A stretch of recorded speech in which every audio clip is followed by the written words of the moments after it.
Batman Dark Patterns issue 12. Dan Waters writing with Hayden Sherman on the art, and this is the finale of the Yep. story. I was so excited to read this. This is one of the ones that I just love. Oh yeah, So, it's been great. Obviously, this one kind of ties back in all the other arcs in this book together, where the journalist character was going around them all, and like he kind of influenced the first two in some way. The third one, he didn't want Batman to get too suspicious, so he kind of stayed away from it. But he was very pleased when he saw that some fire, because he talks about the Scarface story, and he's like, I talked to that married couple and the wife, and I sort of like put the idea of fire in her head. So when I saw in the news that she actually burned the building instead of like giving it up to the cops, I was so pleased. I was like, yes, this guy's a nasty little freak, and I love his addition to the Batman lore. This child of fire, Nicky, whatever his name was. Like, yeah, Dan Waters, just give him one of these maxi series. Let's let him keep doing stuff, I was thinking what other characters I would love to see him on. And of course, I'd love to see what Waters could do with Superman, but like, I would love like an old, like an elongated man mystery series out of him. That's like in the style of Dark Patterns, where they're kind of all interconnected and we get Ralph and Sue, I think that would have been a lot of fun. But yeah, just the thoughts that I had when I finished reading this one. It kind of left me a little bit empty because I know it was the last Dark Patterns. Yeah, Harris is monologuing to the Doctor, who's also got tied up in a flame suit. So they kind of he put a skull mask on and was like, "We'll see which one the fire chooses." And it was like, "Brother, you're gimmicking this. Like he's tied. He has no choice." Yeah. Oh. So he's explaining all this backstory stuff, and then we get this cool moment where you see almost like a bat silhouette in the smoke, but he's not really there, and like Nicky Harris starts saying, "Hey, you start seeing things in the fire, you start to get delirious." So he continues talking about his backstory and just explaining everything, and all the rest of it. And how he didn't want to get too like in Batman's face with leading them on to the third arc. The story about the section of the city where the old guy burned the body, but it turned out that because that body went up in flames, that was like a signal to Batman to go in and check it out anyway. He couldn't have been more delighted. So, I guess you don't realize that fire plays some kind of a role in all of the stories to some extent that have happened in this book. So, yeah, he's basically saying, hey, it's going to be a great fire across Gotham. I've put fire bombs everywhere. It's going to be at London in 1666, blah, blah, blah, blah. And the police car that's driving Bullock, Gordon, and Firefly gets like knocked over as some of the debris from one of these fires hits the truck. So Firefly gets to skedaddle because of that.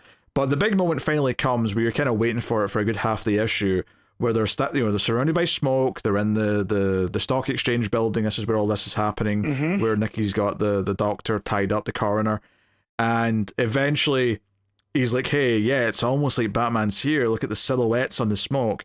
You could reach out and touch it. And just as he says that, Batman's hand comes through the smoke and grabs him. That would have been such a good jump scare in a movie, right? Because he's setting you up the whole time. Like, just that's the way that the smoke's taking, and that this dude's crazy, so he sees the silhouette and everything.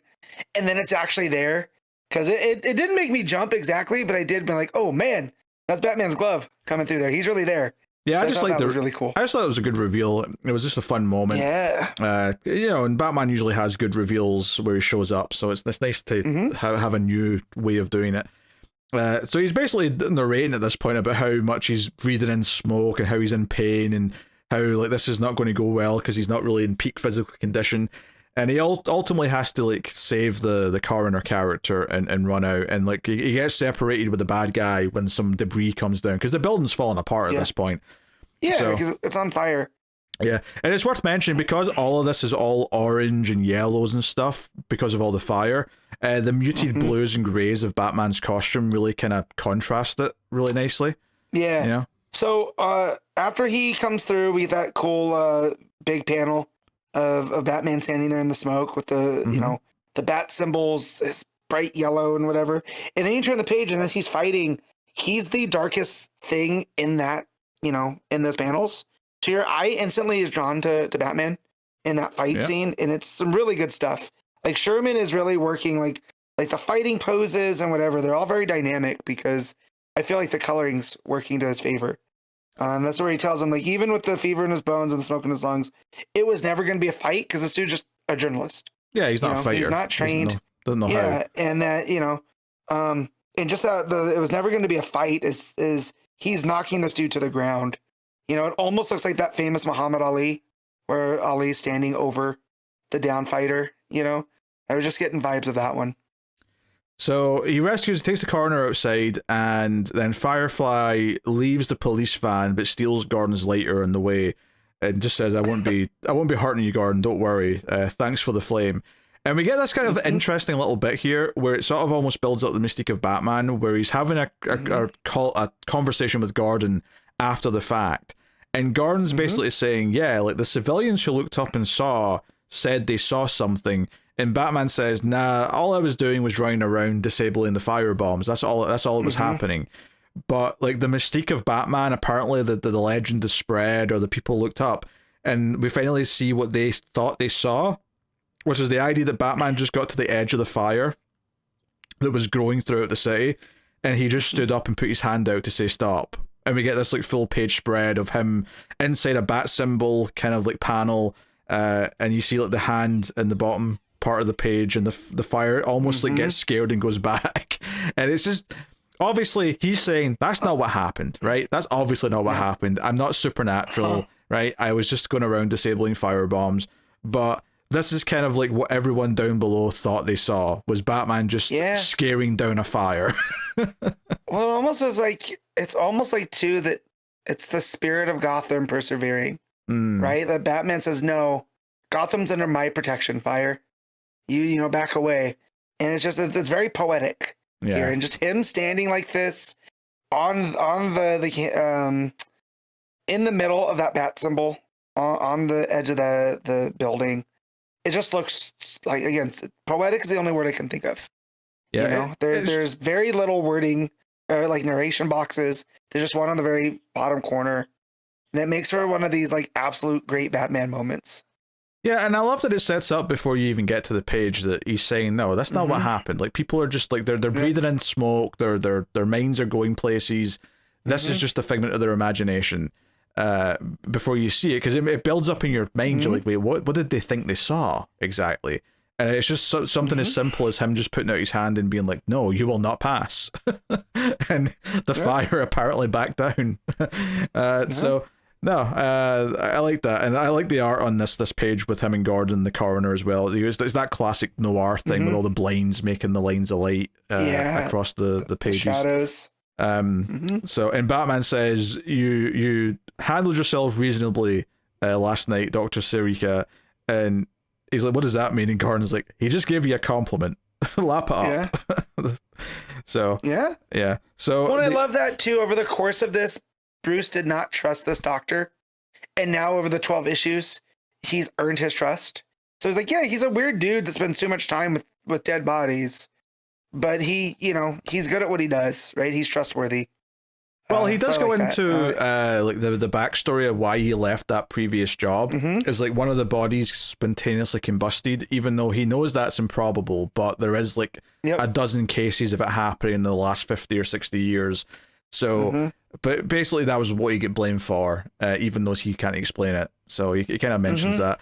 And then there's one page where the bad guy Harris goes back to his like hideout, and Firefly's waiting with a lighter to basically say, hey, and the narration from I think it's the coroner who's narrating here. He's talking to Gordon. He's talking about how, if two fires are there, sometimes they'll join up and make one big fire, but sometimes they'll end up fighting for the same oxygen, and one will kill the other fire. And then you see, like, it's implying that Firefly is going to kill this guy because there's only room for one fire-based villain in Gotham, and it's going to be Firefly. Yeah. So, oh my god, fun. I love it. And then the final page is just him sitting there. It looks like he's sitting in gasoline too. Just like, I don't know if that's supposed to just be leaky water or whatever, but I don't know. It adds just a sense of danger to the rest of it, But yeah. Yeah, and then the last page is just Batman diving through the city as the narration kind of finishes off by saying, fire can protect or destroy, blah, blah, blah. It can take any shape. But yeah, and it basically just says that, you know, Batman is the fire in Gotham City, or there's always a fire in Gotham City, and that's like, you know, blah, blah, blah. So it's just a nice sort of thematic point to end on. Yes, absolutely. And now Batman's that fire, right? You know, he's the one going through and changing things. Yes, yes. For now, it's taken the shape of a bat, and that's just how it is. That was so good. It's very good. It's very good stuff. You know, I think the Child of Fire is a creepy looking costume at the very least, and you know, like in some ways, it's arguably the weakest of the 4 arcs if you really want to get nitpicky about it. But yeah, I probably like this issue out of the 3 the most. Yeah. Of this arc, you know, just because I feel like it kind of brings everything together. I like Batman's entrance and like that final moment where he puts his hand up on the roof, and the idea that at least the Gothamites think they saw that, and that sort of elevated the specter of the Batman like in the minds of everyone, kind of thing. So, nah, it's neat. It's neat. Feels big. Feels bold. It feels like a cool, different take on Batman. And who knows, maybe he'll get to do a sequel at some point or something. You know, gives us another Dan Waters Batman book. Yeah, he really likes playing with the lore of Gotham and what that means, right? Because we got him doing a lot of that 10-eyed man stuff in the Arkham book. You know, that he did. And then we're seeing some of him build the lore with Nightwing, with Bloodhaven and the Cirque du Soleil and whatever. So it seems like he has a type of thing that he likes digging into. And Gotham's like ripe for that, right? Like you can tell so many different stories with all the different things there. So yeah, maybe there is a sequel in plan. Maybe he's gonna do a different thing, you know, off to the side. I don't necessarily mean right away. I just mean at some point. And honestly, it could also just be a case of between this and Nightwing, this is all just sort of like the build up to him taking over either Detective or Batman at some point. Like, you know, in the same way that Taylor went from Nightwing to Detective, it wouldn't shock me, you know, if in 2 years, 3 years time, they announced that Dan Waters is taking over Detective for a big run or something. It would not shock me at all if that's the way it ends up going. But no, this is very good. The art was excellent as well. Even some nice. Obviously, we talked about him holding up his hand and the panels in the shape of a bat logo. But even just early on, there's a page where they're standing in the fire. It's like page 2 or 3, and just there's this kind of like almost like a cardboard box that's been folded out layout to the panels as it goes down the page in kind of a Z kind of shape. And I just thought that was really inventive. It looked really cool. It drew my eye in the right direction very easily. So just Sherman doing some really good stuff in terms of that, which, you know, always adds to the atmosphere of the book. So yeah. All right, what are you rating Dark Patterns? I'm gonna give this a 9. Yeah, honestly, hard to argue with that. I'm going to give it a 9 as well. Probably not my favorite issue of the whole book, but my favorite issue of this arc, I think. And then, you know, the book's been such high quality. Like, I think, like, did I maybe go as low as an 8 for 1 or 2 issues, and that's kind of the bottom end. So I mean, it's not like we've been, you know, in a bad place with it at all. So that is cool.